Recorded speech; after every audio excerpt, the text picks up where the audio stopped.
My name is Mark Dorsey, local business owner, taxpayer whose daughter, son, daughter-in-law, and grandson all live on island. First and foremost, thank you for giving us the opportunity to testify on this matter. Thank you to everyone for providing their passionate testimony. It has been truly inspiring. I oppose this bill because its outcomes are uncertain. The points brought forward thus far all have some sort of validity. To call out a few themes, yes, we need to rebuild Lahaina. Yes, we need affordable long-term housing. Yes, we need to diversify our economy. Yes to all of these things and more so that we can achieve the safe and sustainable growth that our children, our grandchildren, and future generations deserve. Speaking directly to the questions at hand, Lahaina, thank you for all who have worked so hard to get us to this point in the recovery effort. While things could always be better, I'm truly grateful for all of your efforts thus far. The goal here should be a simple one. Return Lahaina to the way it was, to the people it belonged to, and with the appropriate safety measures in place so a tragedy like this one never happens again. Long-term affordable housing. Yes, we need more of it. Let's set the goal to focus on what it would take to build sustainable, affordable homes. If the issue is the infrastructure, then let's work on a goal to fix it so that long-term housing projects can be built at speed or at the speed our economy demands. Our overall goal should be to provide the opportunity to purchase affordable homes where families can live, children can play, and communities can thrive. The 7,000 STRs. These are unlikely to be used as long-term housing, at least not in the way one might think. Sure, a few might sell, but the rest will remain empty and will become places that are only occupied a few days a year. Increasing taxes on them will only become a write-off. A direct example is South Lake Tahoe. Home prices have not waned and continue to rise even as STRs are not permitted. Why? Location, location, location. It's one of the most beautiful places on earth, as is Maui. Additionally, the litigation there has been going on for 5 years without something like the Minatoya law in place. 1 minute. 5 years of taxpayer expense. Diversifying our economy. Do you know what I love to see? I love to see the farmland so green and lush.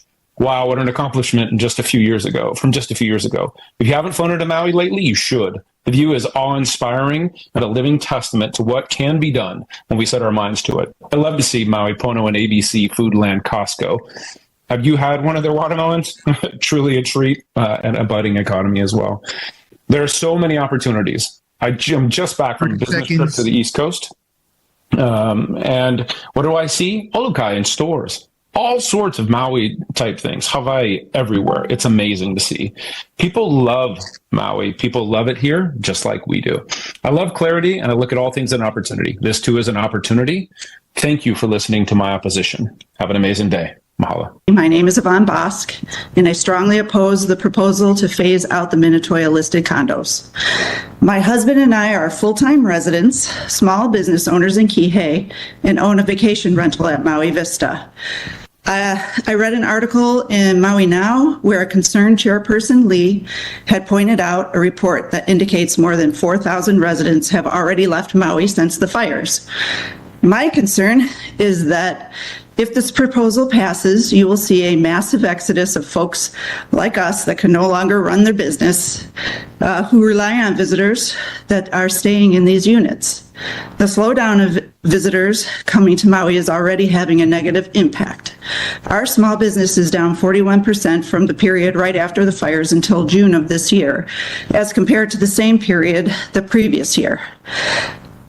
And occupancy at our vacation rental is down 17% for that same period. That's a lot of down business for us without a promise of recovery. In fact, a threat for more days to come, for worse days to come. I just wanted to touch on something we've heard from those that support the proposal, that visitors that stay in these units do not support the community. Instead, they stop at Costco on their way to vacation rental and only eat in their condos. Yes, there are a lot of folks that do stop at Costco. That is true. They are supporting the local folks who work at Costco, Safeway, Times, Foodland, Hawaiian Moons, Whole Foods, etc. Also, in our case, the food that is left behind goes to the cleaners, and some unopened items go to Maui Food Bank, and old fruits and veg go to the Boo Boo Zoo. We have a guest book that asks specific questions for our guests to answer, and most of our guests play along. Questions like places we've gone while on vacation and would recommend, such as restaurants, shopping, entertainment. It asks this because when people go on vacation, they like to do things. They've saved their money for this. So I can assure you, as it is evident in our guest books, that they are also eating out at local restaurants, learning to surf, going on excursions, trying all the things that are interesting, educational, cultural, and fun. Also, when I first communicate with our guests, I send them a link to our guidebook. In it, I have things to do, which include cultural experiences such as the Malama Hawaii program, so that they can, when they plan their trip, they can choose to make it rewarding, one that gives back. It is absurd to think that visitors only stay in their condos and don't support local businesses. Mahalo for hearing me today, and I do hope that we can all work together to find a better solution. Good afternoon, Commission members. My name is Annette Weltman, and I stand in opposition to this bill of phasing out short-term rentals on the Minatoya list. I am here because I love Maui, and I have proudly owned and operated a short-term rental for the past 7 years. Allow me to share a brief journey with you through my guest book. Each entry tells a story reflecting the past where families express gratitude for affordable accommodations that hotels cannot offer. These guests contribute to our economy by dining at local restaurants, attending luau's, enjoying snorkeling trips, and exploring our vibrant markets and farms and our stunning beaches. Their visits also keep our local services busy.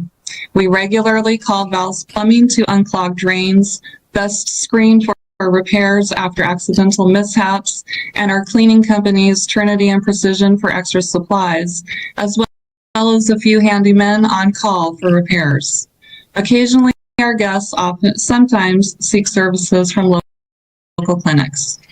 Currently, our guests are eager to support West Side businesses, asking about volunteer opportunities and ways to assist those affected by recent fires. They actively engage in events that celebrate Hawaii's rich culture and history. Looking to the future, my guest book holds promises of new families and returning guests who make up 1/3 of the travelers that stay in vacation rentals. These visitors are crucial to the locally owned tourism industry, providing essential income for businesses and residents alike.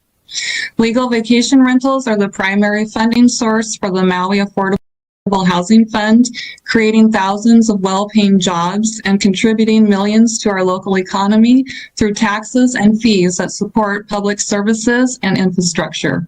I respectfully urge the Council to reconsider this bill as it threatens our economy, employment, and community well-being. Short-term rentals are vital to Maui's economy and community. Together, we can find solutions that protect the interests of all stakeholders. I sincerely thank you for your time and consideration.